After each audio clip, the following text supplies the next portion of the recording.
अभी तक हमारा चैनल सब्सक्राइब नहीं किया तो अभी सब्सक्राइब करें और बेल आइकॉन को क्लिक करके हमारी लेटेस्ट वीडियोस के बारे में अपडेट।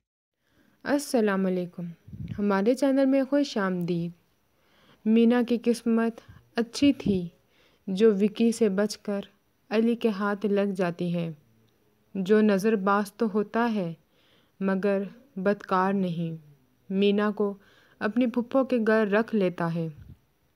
फूफो की मुखालफत के बावजूद मीना को घर से नहीं निकालता।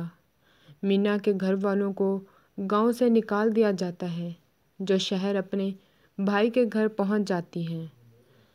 अली मीना को शॉपिंग करवाता है और उसकी शक्ल देखकर उसे अपनी फ़िल्म के लिए कास्ट भी करता है। मीना किस्मत की तेज़ होती है, मेहनत भी और बात की पक्की भी, इसीलिए जल्द ही स्क्रीन पर मशहूर भी हो जाती है।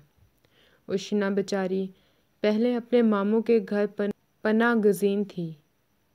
अब किस्मत उसे मीना के मामू के घर ले आती है, जहां उसका ओबाश और आवारा लड़का उसको मुफ्त का माल जानकर बुरी नज़र रखता है।